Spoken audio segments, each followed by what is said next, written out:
Bien. Alors, sur ce point qui est un point délicat, première observation, Monsieur le Ministre,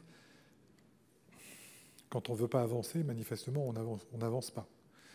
Et je constate que le gouvernement nous avait fait des efforts énormes et surmonté beaucoup de difficultés. Nous avons consenti à de multiples dérogations, mais il semblerait que ça soit à sens unique.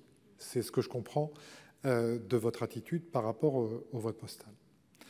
Maintenant, sur celui-ci en tant que tel, je pense qu'il faut quand même prendre l'ensemble des arguments. Nous ne sommes plus en 1975. ABBA n'est plus en tête des hit-parades. Ça fait très longtemps. Les dispositions de l'époque n'étaient absolument pas sécurisées. Et puis, il faut se rendre compte surtout de ce qui se passe ailleurs. Ce qui se passe ailleurs, c'est tout simplement le fait que cette disposition de vote par correspondance est largement éprouvée et robuste dans de nombreuses démocraties occidentales. C'est le cas de l'Australie, c'est le cas de la Nouvelle-Zélande, c'est le cas de certains États américains, et qu'on aura du mal à imaginer que nous sommes incapables de mettre en place des dispositifs qui, ailleurs, ont montré leur pertinence et qui, même, vous le savez très bien, ont été mis dans l'urgence, dans l'urgence en Allemagne. Donc, je pense que ce sont des mauvais arguments. Sur le fond, il y a un corpus sur le vote postal qui est assez important et qui permet de retrouver quand même des indications substantielles sur les qualités de ce vote. D'abord, il est tout à fait possible de le sécuriser.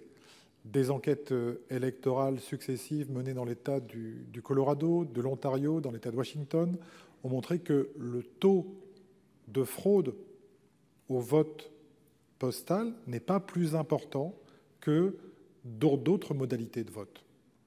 Ça, c'est le premier aspect. Bien entendu, il faut sécuriser.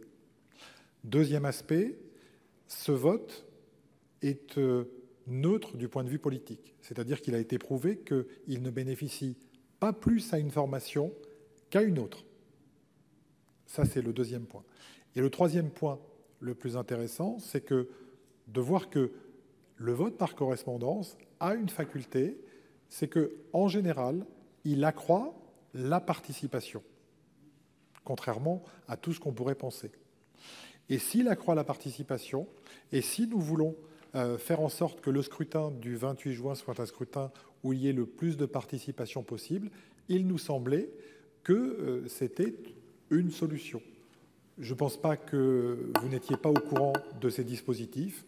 Et ce qui est regrettable, c'est qu'à force de refuser, bien entendu, vous vous mettez dans la situation où, effectivement, on ne pourra pas le mettre en œuvre. Merci.